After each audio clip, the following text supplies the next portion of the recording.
नमस्कार विद्यार्थी मित्रांनो आपले सर्वांचे या ठिकाणी स्वागत. आपण मराठी व्याकरण टेस्ट 8 आज बघणार आहोत. या ठिकाणी टेस्ट सिरीज आपली चालू आहे ज्याच्यामध्ये 51 टेस्टचा समावेश आहे.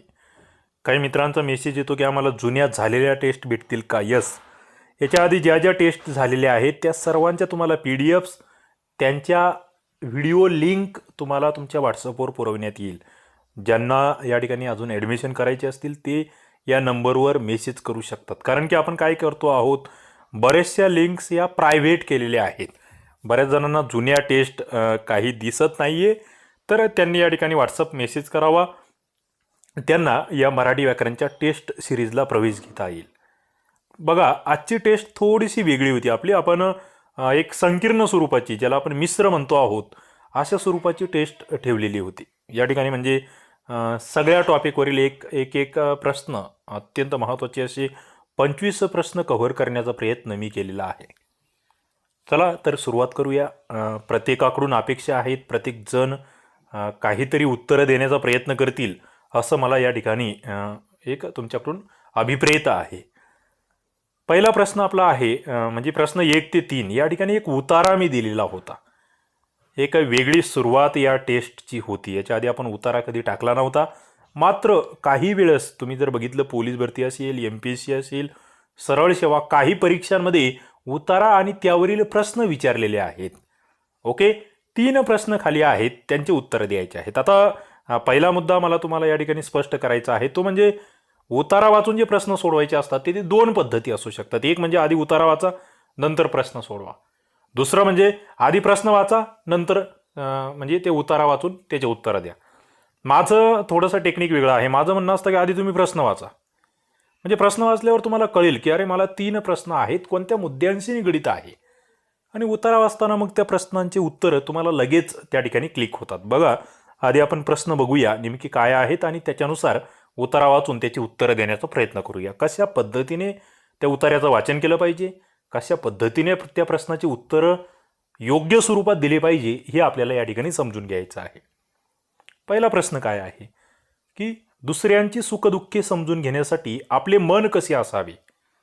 तुम्हाला या ठिकाणी कीवर्ड्स शोधायचे आहेत. काय आपलं मन कसं असलं पाहिजे सुखदुःखे समजून घेण्यासाठी.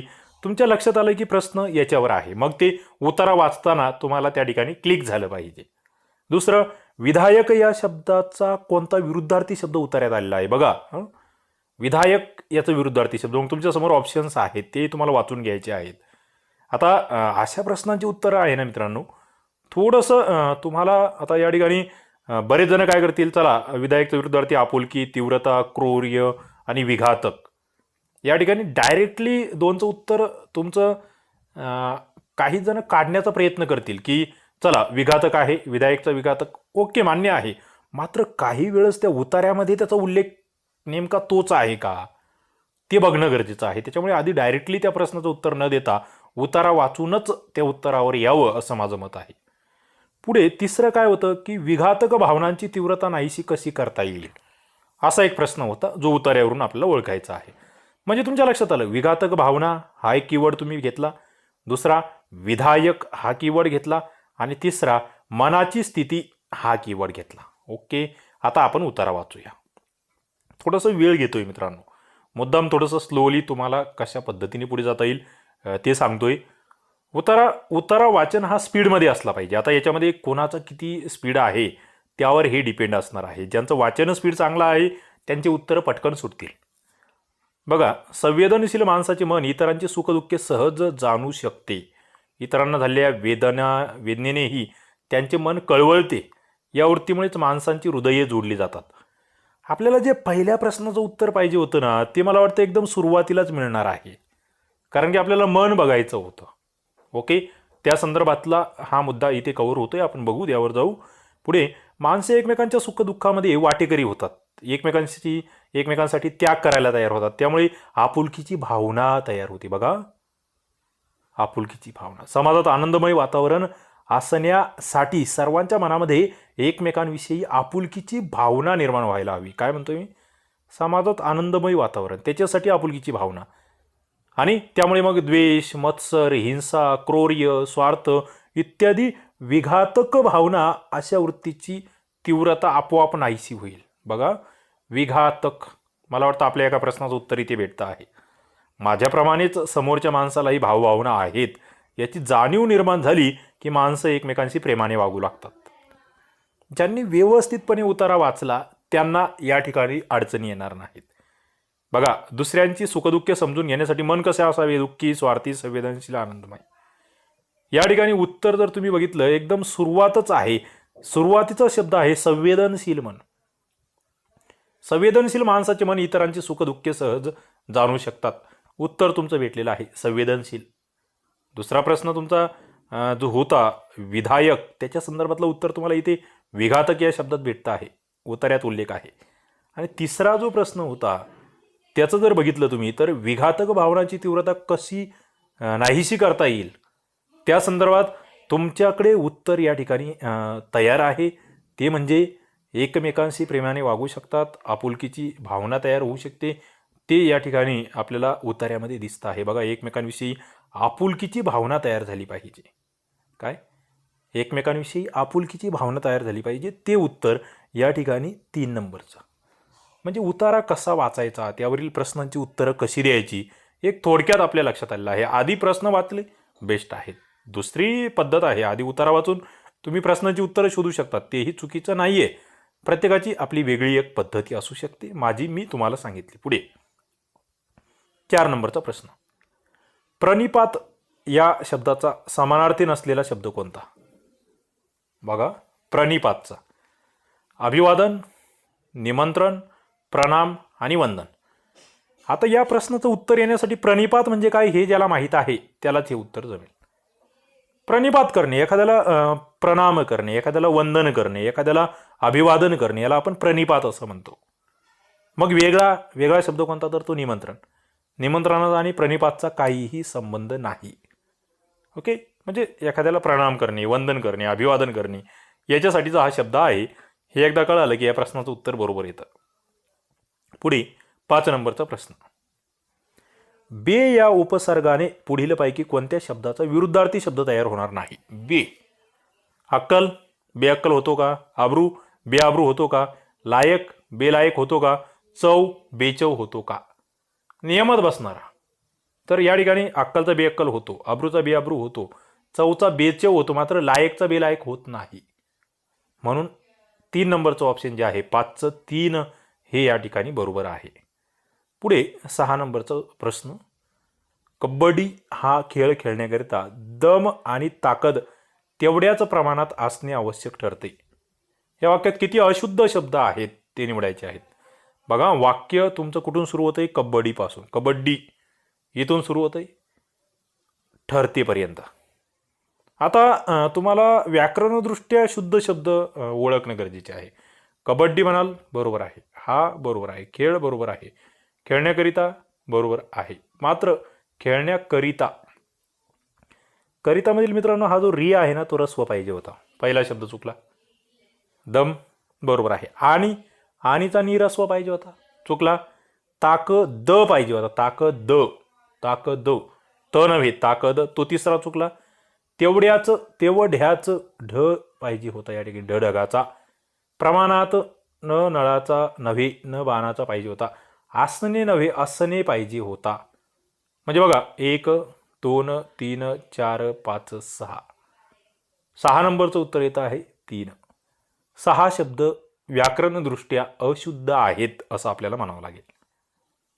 पुढे 7 नंबरचा प्रश्न, भित्रा पण शूरपणाच्या गप्पा मारणारा, याच्यासाठी कोणता अलंकारिक शब्द आहे? भित्रा आहे मात्र मोठ्या मोठ्या गप्पा मारतो. शकुनी मामा, सांबाचा अवतार, होयबा, शेंदाड शिपाई. काय म्हणणार तुम्ही? शेंदाड शिपाई. भित्रा आहे मात्र गप्पा मारतोय खूप, त्याला शेंदाड शिपाई आपण म्हणतो. मग शकुनी मामा कशाला म्हणायचं? तर त्याला आपण चुकीचं एकमेकांबद्दल काहीतरी उलटं पालटं सांगणे, त्याला आपण शकुनी मामा असं म्हणत असतो. सांबाचा अवतार कशाला म्हणायचं? भोळा माणूस असेल एखादा, सांबाचा अवतार. होय बा, एखादा कोणी काही म्हटलं की यस यस यस यस, जो याने हे सांगितलं बरं तुझं बरोबर, दुसऱ्याने सांगितलं तुझं बरोबर, तिसऱ्याने सांगितलं तुझंही बरोबर. होय बा, सगळ्यांना होय होय म्हणणारा नाही, कोणालाच म्हणायचं नाही. त्याला होयबा म्हटलं जातं. हे आपल्याला माहीत असलं पाहिजे. पुढे 8 नंबरचा प्रश्न. मुका नसतानाही अगदी न बोलणारा, बघा म्हणजे बोलता येतंय त्याला मात्र तो बोलत नाही, त्याच्यासाठी कोणता शब्द? अगदी शांत, काही न बोलणारा. 8 नंबरचं वाचाळ म्हणणार तुम्ही त्याला, मुकस्तंभ म्हणणार, मुकनायक म्हणणार की मुकबधीर म्हणणार? बघा मित्रांनो, इथे थोडंसं काटाकाटी आपण तो खेळ महत्त्वाचा आहे. तुम्ही वाचाळ म्हणू शकत नाही, बरोबर आहे का? जो बोलत नाही, वाचाळ म्हणजे बोलणारा, बडबड करणारा. बघा आता दुसरं काय म्हटलंय, मुका नसताना, याचा अर्थ तो मुकबधीर नाहीये, म्हणून तुमचं चौथा ऑप्शनही कट होतो. मित्रांनो कट करायला शिका, काटाकाटी नीट शिकून घ्या. तुमचं या ठिकाणी खूप मोठं त्या ठिकाणी म्हणजे हित त्याच्यामध्ये आहे, त्याच्यात फायदा तुमचा आहे. आता राहिला मुकस्तंभ म्हणायचं की मुकनायक म्हणायचं. आता इथे तुमच्या समोर आहे ऑप्शन 2 आणि मुकस्तंभ हे उत्तर आहे. मुकनायक नाही म्हणू शकत आपण त्याला. मुकनायक ही संकल्पना वेगळी आहे. नायक म्हणजे नेता होतो, अगदी न बोलणारा नेता होऊ शकत नाही. त्याच्यामुळे मुकस्तंभ हे त्या ठिकाणी उत्तर येतं. मित्रांनो उत्तर काढताना हे कन्फ्युजन करणार तुम्हाला, मात्र तुम्हाला काही गोष्टी काटत चालाव्या लागणार, मग तुम्ही जवळ जाणार उत्तराच्या, आणि तुम्हाला डायरेक्टली माहीत असेल तर बेस्ट आहे. पुढे 9 नंबरचा प्रश्न. उन्मिलित होणे, उन्मिलित होणे या वाक्प्रचाराच्या योग्य अर्थाचा पर्याय निवडा. बघा उन्मिलित होणे म्हणजे नेमकं काय? विकसित होणे, उफाळून येणे, अतिशय गर्व होणे, मिळवून देणे. विकसित होणे, उफाळून येणे, अतिशय गर्व होणे, मिळवून देणे. उन्मिलित होणे म्हणजे विकसित होणे, हा अर्थ तुम्हाला या ठिकाणी लक्षात घ्यावा लागेल. पुढच्या प्रश्नाकडे आपण जाऊया. 10 नंबरचा प्रश्न. नालायक माणसांचा अधिक सन्मान झाला तर ती शेपारतात, या अर्थाची योग्य म्हण कोणती? इंटरेस्टिंग आहे. एखादा माणूस आहे त्याच्यामध्ये गुणवत्ता नाही आहे तरीसुद्धा त्याला गरजेपेक्षा जास्त महत्त्व भेटलं तर नेमकं काय होऊ शकतं? त्याला कोणती म्हण तुम्ही वापरणार? पालत्या घागरीवर पाणी, दृष्टीआड सृष्टी, पायाचे वाहन पायीच बरी, ज्या गावच्या बोरी त्याच गावच्या बाबळी. मला वाटतं एक सोपा प्रश्न. पायीची वाहन पायीच बरी म्हणजे ज्याची जेवढी ऐपत आहे त्याला त्याच्या ऐपतीनुसारच द्यावं. त्याला गरजेपेक्षा जास्त दिलं तर त्याला त्याची किंमत कळत नाही, हे या ठिकाणी लक्षात घ्यावं लागेल. मग इतर बाबी बऱ्याच आहे. तर पालत्या गाड्यावर पाणी म्हणजे काय? एखाद्याला कितीही सांगितलं तरी त्याला काही कळत नाही किंवा त्याला फरक पडत नाही. दृष्टीआड सृष्टी म्हणजे काय? आपल्या मागे काय घडतंय त्याच्याबद्दल आपल्याला काही देणं घेणं नसणे. ज्या गावच्या बोरी त्याच गावच्या बाबळी म्हणजे काय? तर दोनही व्यक्ती एकाच भागातील असेल किंवा दोनही एकाच पद्धतीचे असतील तर ते एकमेकाला चांगले ओळखतात, हे या ठिकाणचे याचे उत्तरं येऊ शकतात. पुढे 11 नंबरचा प्रश्न. पुढीलपैकी वेगळा पारिभाषिक शब्द निवडा. बघा पारिभाषिक शब्द वेगळा काय? मन, मिठाई, मर्यादा, मनोदय. वेगळा काय आहे? वेगळा मन, मर्यादा, मनोदय हे देशी शब्द आहेत. मिठाई हा शब्द वेगळा आहे. बघा मिठाई हा कोणत्या भाषेतील शब्द आहे हे जर तुम्हाला माहीत असेल तर उत्तर चुकत नाही. मिठाई हा हिंदीमधून आलेला शब्द आहे, हे लक्षात घ्या. मन हा देशी शब्द आहे, मर्यादा हा देशी शब्द आहे, मनोदय हा सुद्धा देशी शब्द आहे. पारिभाषिक शब्द वेगळा निवडायचा होता. शब्दसिद्धीवरील हा एक प्रश्न या ठिकाणी होता. पुढे 12 नंबरचा प्रश्न. सतत एकाच कामात मग्न असल्यामुळे शिनवटा आला. या वाक्यातील सर्व शब्दांमध्ये एकूण आकारांत अक्षरे किती? बघा याचं उत्तर कोणाला जमणार? ज्यांना अकारांत म्हणजे काय, उकारांत म्हणजे काय, एकारांत म्हणजे काय, इकारांत म्हणजे काय हे कळतं त्यांना, आणि मला वाटतं हे सगळ्यांना कळालंच पाहिजे. मग आकारांत अक्षरे किती याच्यामध्ये? ज्याच्या शेवटी अ आहे असे अक्षर किती? अक्षर म्हणतो मी, शब्द म्हणत नाहीये. शब्द वेगळे, अक्षर वेगळे. शब्द आणि अक्षर यांच्यातला सुद्धा फरक कळणे गरजेचं होतं या ठिकाणी. काय? शब्द वेगळे, अक्षर वेगळे. अक्षरांपासून शब्द बनतात. अर्थपूर्ण अक्षरांचा समूह हा शब्दांना बनवतो, हे तुम्हाला माहीत असलं पाहिजे. मग उत्तर जर म्हणाल तर काय निघतंय? तुम्ही सगळे ते मोजून बघावे लागेल तुम्हाला. ओके, या ठिकाणी उत्तर आहे 12. किती? 12 आहेत आकारांत अक्षरे. पुन्हा एकदा मोजून बघा. आकारांत बघा आता इथे सतत आहे, स मध्ये स सुद्धा आकारांत आहे, कारण स अधिक अ हे पाय मोडलेला स अधिक अ बरोबर स स झालं ना, आकारांत आहे. त आकारांत आहे, त आकारांत आहे, य आकारांत आहे. का एक आकारांत नाही? का आकारांत आहे. च आकारांत आहे. ओके, म्हणजे तुम्हाला ज्याच्या शेवटी हा स्वर येणार तेवढे अक्षरं शोधायचे आहेत. पुढे जातोय 13 नंबरचा प्रश्न. वसुंधरा या शब्दातील अनुस्वाराचा उच्चार पुढील कोणत्या शब्दातील अनुस्वारासारखा होतो? बघा, उच्चार स्थान जे आहेत ते महत्वाचे आहेत या ठिकाणी. वसुंधरा कशासारखा उच्चार होतो आहे? याला परसवर्ण असा एक शब्द आहे. कंठ, लक्ष्मीकांत, कांचन आणि कंधार. 13 नंबरचं जर बघितलं 2 आणि 4. 2 काय? लक्ष्मीकांत. कांत त थ द ध न, त थ द ध न, त म्हणजे या ठिकाणी न जोडल्या जाणार, न न बाणाचं, न नळाचं न. कंधार इथे त थ द ध न, कंधार या अनुस्वाराऐवजी आपण परसवर्ण न नळाचा वापरू शकतो. म्हणजे लक्ष्मीकांत आणि कंधार दोन्ही एका गटात बसणारे शब्द होते, जे वसुंधराच्या गटात बसणारे होते. ओके, ते लक्षात घ्या. पुढे प्रथमरूप व्यंजन संधीबाबत खालील कोणता पर्याय चुकीचा आहे? आता तुम्हाला या ठिकाणी संधी हा टॉपिक नीट माहीत असला पाहिजे. संधीमध्ये व्यंजन संधी, स्वर संधी, विसर्ग संधी, अनुनासिक संधी हे माहीत असलं पाहिजे. मग त्या व्यंजन संधीमध्ये प्रथम व्यंजन संधी, तृतीय व्यंजन संधी ते माहीत असलं पाहिजे. आता इथे प्रथम व्यंजन संधीचे 3 उदाहरणं आहेत आणि एक वेगळं आहे, मग तुम्हाला ओळखायचं आहे. 14 नंबरचा प्रश्न. काय येतंय उत्तर? पटकन खाली कमेंट करा. 14 नंबरचा प्रश्न. या ठिकाणी बघा, दिग्विजय हा वेगळा शब्द येतोय. कसा? दिग्विजय कसा तयार होतो? दिक अधिक विजय. काय? दिक अधिक विजय. कचा काय झाला? क ख ग, म्हणजे तृतीय व्यंजन संधी झाला इथे दिग्विजयमध्ये. कचा ग होतोय. पृथक्करण, पृथक्करण, क ख ग, पृथक्करण या ठिकाणी प्रथम व्यंजन संधी आहे, पृथक्करण क. पुढे शुद्धपिपासा त थ द, द चा त झाला, प्रथम व्यंजन संधी. शरदकाल द चा त झाला, प्रथम व्यंजन संधी. म्हणजे ते जे कचट तप जे आहे ना पहिला वर्ण, ते या ठिकाणी एकत्र येत आहेत, प्रथम व्यंजन संधी. पुढे 15 नंबरचा प्रश्न.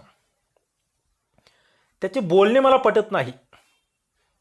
यातील अधोरेखित शब्दाचा नामप्रकार ओळखा. बघा, अधोरेखित शब्द कोणता आहे? बोलणे. हा नामाचा कोणता प्रकार आहे? सामान्य नाम आहे का? विशेष नाम आहे का? भाववाचक नाम आहे का? धातुसाधित नाम आहे का? लगेच लक्षात येणारा प्रकार असं मला वाटतं. एक सोप्या, अत्यंत म्हणजे सोपा प्रश्न याच्याकडे मी बघतो, सोपा प्रश्न म्हणून. बोलणे धातुसाधित नाम आहे. बोल हा धातू आहे. कोणता? बोल. कृदंत धातुसाधित नाम ज्याला आपण म्हणतो तो आहे. मग सामान्य नाम कशाला म्हणायचं? सामान्य नामाचं एखादं उदाहरण तुम्हाला येतंय का? विशेष नाम कशाला म्हणायचं? उदाहरण येतंय का? भाववाचक नामाचं एखादं उदाहरण द्या बरं कमेंट बॉक्समध्ये. या तिन्हीमध्ये सामान्य नाम, विशेष नाम आणि भाववाचक नाम याच्यामध्ये अनेक वचन कोणाचे होते आणि कोणाचे होत नाही, हा एक अत्यंत महत्त्वाचा प्रश्न तुमच्यासाठी आहे. याच्यामध्ये धर्मवाचक नामामध्ये कोणते 2 प्रकार जातात? कोणता एक प्रकार जातो धर्मवाचकमध्ये आणि धर्मीवाचकमध्ये कोणते 2 प्रकार जातात हेही माहीत असलं पाहिजे. सामान्य नामाचे 2 उपप्रकार तुम्हाला माहीत असले पाहिजेत. हे महत्त्वाचं आहे, हे माहीत असणं गरजेचं आहे. पुढे 16 नंबरचा प्रश्न. रामरावांना त्यांच्या धंद्यात दुप्पट नफा झाला. बघा, दुप्पट नफा मिळाला. अधोरेखित शब्दाची शब्दजात ओळखा. रामरावांना त्यांच्या धंद्यात दुप्पट नफा झाला. दुप्पट काय आहे? क्रम आहे का? आवृत्ती आहे का? अनिश्चिती आहे का? गणना आहे. 16 नंबरचं बघा, दुप्पट, दुप्पट, तिप्पट, चौपट, पट आहे. पट, पट आवृत्ती होती आहे, आवृत्ती होती आहे हे लक्षात घ्या. 16 नंबरचा प्रश्न. मग क्रमामध्ये काय येतं? एक क्रम असतो, पहिला, दुसरा, तिसरा, चौथा. अनिश्चितीमध्ये काही निश्चितच नसतं ना, काही असेल, भरपूर असेल, पुष्कळ असेल. गणनामध्ये मोजले जातं 1 2 3 4. मग त्या गणनामध्ये पूर्णांक, अपूर्णांक अशा स्वरूपाचे त्या ठिकाणी प्रकार पडतात. पुन्हा पुढे 17 नंबरचा प्रश्न. पुढील कोणत्या 2 पर्यायात असणाऱ्या वाक्यांमध्ये रीतिवाचक क्रियाविशेषण अव्यय आलेले आहेत? बघा, रीतिवाचक क्रियाविशेषण अव्यय कशामध्ये आलेले आहेत? पहिलं होतं मी त्याची मुद्दाम चौकशी केली. दुसरं होतं दीपाली मुंबईहून लगेच परत आली. तिसरा होता आपण आमच्या घरी याल ना. आणि चौथं होतं तो हृदयद्रावक प्रसंग पाहून तिच्या डोळ्यातून गळगळ अश्रू वाहू लागले. रीतिवाचक क्रियाविशेषण अव्यय निवडायचे मित्रांनो. तुम्हाला रीत दर्शवता आहे, क्रिया नेमकी कशी घडते आहे त्याच्या संदर्भात रीतिवाचक क्रियाविशेषण अव्यय असलेलं वाक्य तुम्हाला निवडायचं होतं 17 नंबरचा प्रश्न. उत्तर 1 आणि 4. काय 1 आणि 4. कसं, तो हृदयद्रावक प्रसंग पाहून तिच्या डोळ्यातून घळघळ अश्रू वाहू लागले. गळगळ रीत आहे. कसे वाहत आहेत अश्रू? घळघळ वाहत आहेत. मी त्याची मुद्दाम चौकशी केली. कशी चौकशी केली? मुद्दाम रीत आहे. ओके, हे दोन या ठिकाणी रीतिवाचक क्रियाविशेषणाचे प्रकार होते असं आपल्याला म्हणावं लागेल. पुढे मग माझा तुम्हाला प्रश्न आहे की ते या वाक्यामध्ये रीतिवाचक क्रियाविशेषण कोणतं आणि ते कोणत्या प्रकारचं आहे. तिसरं वाक्य आहे आपण आमच्या घरी याल ना, याच्यामध्ये क्रियाविशेषण अव्यय कोणतं आणि ते कोणत्या प्रकारचं आहे हे आम्हाला ओळखता आलं पाहिजे आणि आम्ही अभ्यास केला असेल तर हे ओळखता येतं. पुढे 18 नंबरचा प्रश्न. वचन विचाराबाबत चुकीचा पर्याय निवडा. बघा, वचन विचाराबाबत चुकीचा पर्याय. पहिलं, वचनामधून नामाची संख्या समजते. एक किंवा अनेक वस्तूंचा बोध होतो.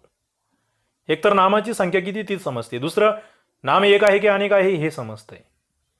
पुढे, नामाचे वचन बदलले की नामाच्या मूळ रूपामध्ये बदल होतो, त्याला विकार असे म्हणतात. बघा, नामाच्या मूळ रूपामध्ये बदल होणे याला विकार असं म्हटलं जातं. तिसरं, आकारांत पुल्लिंगी नामाचे अनेक वचन एकारांत होते. आकारांत असेल त्याचं अनेक वचन एकारांत होत आहे. तर आकारांत, इकारांत आणि उकारांत पुल्लिंगी नामे अनेक वचनातही बदलत नाही. हा नियम महत्त्वाचा आहे. बरेच जण मग या नियमांमध्ये गोळ होतो. आम्हाला नियम लक्षात राहत नाही. आम्हाला त्या ठिकाणी उदाहरणं आधी घ्यावी लागतात. तुम्हाला समजा तुमच्या समोर आला आंबा, आंबाचं अनेक वचन आंबे, आंबा आंबे अशा स्वरूपाचं तुम्हाला त्या ठिकाणचं ते अनेक वचन कळालं पाहिजे. तर आणि तरच या प्रश्नाचं उत्तर तुम्हाला देता येईल. एखाद्या व्यक्तीविषयी आदराने बोलायचं आहे तर एकवचनात बोलण्याची पद्धत आहे, हे बरोबर आहे का? अशा पद्धतीने या ठिकाणी 4 विधानं आहेत आणि तुम्हाला चुकीचा पर्याय निवडायचा आहे.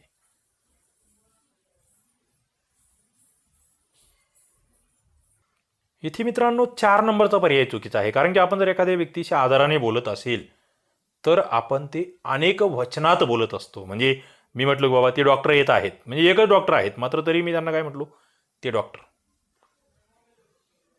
ते बाबा आले, बाबा, म्हणजे आदर आहे, एकच व्यक्ती आहे, मात्र आम्ही अनेक वचनात बोलतो आहे. पुढे 19 नंबरचा प्रश्न. पुढीलपैकी कोणत्या अधोरेखित शब्दाचा कारकार्थ कर्म आहे? बघा, तुम्हाला कारकार्थ ओळखायचा आहे जो कर्म आहे. पहिलं, लता गाणे गाते. दुसरं, आम्ही काल चित्रपट पाहिला. तिसरं, विशाखाने रोपटे जगवले. आणि चौथं, आईने सडा सारवण केले. 19 नंबरचा प्रश्न, त्याचे उत्तरं खाली विविध आहेत, मात्र उत्तर आहे 3 नंबर, 1 व 3. काय म्हणतं 1 व 3? कारकार्थ कर्म आहे. लता गाणे गाते. गाणारी कोण? लता. गाण्याची क्रिया कशावर घडते? गाण्यावर. गाणे हे कर्म आहे. विशाखाने रोपटे जगवले. जगवणारी कोण? विशाखा. जगवते काय आहे? रोपटे. रोपटे कर्म आहे. क्रिया कशावर घडते आहे, क्रिया कोठे थांबते आहे, त्याला आपण कर्म म्हणतो. ते तुम्हाला माहीत असलं पाहिजे. आता बघा, इथे आम्ही आणि आईने, इथे कर्माचा संबंध नाहीच, इथे डायरेक्टली ते कर्ता आहेत हे. त्याच्यामुळे मला असं वाटतं हा प्रश्न खूप अवघड होता असा अजिबात नाहीये. पुढे 20 नंबरचा प्रश्न. पुढीलपैकी अकर्मक कर्तरी प्रयोगाची वाक्य ओळखा. कर्तरी प्रयोग ओळखायचा आहे, मात्र अकर्मक ओळखायचा आहे. तुमच्या समोर 4 ऑप्शन होते. माझा कंठ दाटून आला, बाबांनी केळी आणली, कोल्याने ससेस पकडले, मी दररोज चिंतन करतो. पहिला मुद्दा मित्रांनो, कर्तरी प्रयोग म्हटलं ना तर तो जो कर्ता असणार आहे तो प्रथमांत असणार आहे. हे बाबांनी, केल्याने, इथे इथे डायरेक्टली तुमचा कर्तरीचा विषय संपवतो. मग अकर्मक, माझा कंठ दाटून आला. दाटून येणारा कंठ आहे. ओके, दाटून येणारा कंठ आहे. कंठ हा या ठिकाणी आपण बघतोय कर्तरी प्रयोगाचं उदाहरण. इथे कोणताही कर्म नाहीये. कंठापासून क्रिया सुरू होते, कंठापासून संपत्ती आहे. त्याच्यामुळे पहिलं विधान जे आहे ते बरोबर आहे. कंठ हा कर्ता आहे, म्हणजे कर्त्यानुसार या ठिकाणी या वाक्यात बदल होणार आहे. काय? कंठ. कंठाऐवजी जर तुम्ही वेगळं काहीतरी वापरलं, समजा त्या ठिकाणी तुम्ही म्हटले की माझी स्वरनलिका दाटून आली, स्वरनलिका असा शब्द वापरला तर तुमचं ते क्रियापद जे आहे ते बदलणार आहे. पुढे, आईने दिनूला पाटी आणली या वाक्याचा प्रयोग ओळखा आणि अगदी तोच प्रयोग असणारी वाक्य ओळखा. बघा, प्रश्नाचं स्वरूप वेगळं आहे मित्रांनो. कदाचित तुम्ही हे याच्या आधी अशा स्वरूपाचे प्रश्न कमी पाहिले असतील की असाही प्रश्न विचारला जाऊ शकतो. तुम्हाला आधी या वरच्या वाक्यातला प्रयोग ओळखायचा आहे आणि त्याच्यानुसार मग खाली त्याच प्रयोगाचं वाक्य ओळखायचं आहे. प्रश्नांचं स्वरूप नवीन होतं. ही जी प्रश्नपत्रिका होती ना, टोटली वेगळ्या पद्धतीचे प्रश्न काढण्याचा प्रयत्न मी केला होता. आईने दिनूला पाटी आणली. आधी याच्यातला प्रयोग कोणता तो महत्वाचा आहे. पाटी आणणारी कोण? आई. कोणासाठी आणली? दिनूसाठी. काय आणली? पाटी आणली. मित्रांनो, प्रयोग कर्मणी आहे. मग त्याच्यामध्ये पुन्हा प्रत्यक्ष कर्म, अप्रत्यक्ष कर्म त्या गोष्टी आहेत. कर्मणी प्रयोग. मग कर्मणी प्रयोगाच्या खाली वाक्य कोणते? कर्मणी प्रयोग. त्याचे मग खाली वाक्य कोणते ते तुम्हाला ओळखायचे होते. आणि 21चं जर बघितलं तर ते 3. 1 व 3 योग्य. काय? भारताने चीनवर विजय मिळवला. विजय मिळवणारा कोण? भारत.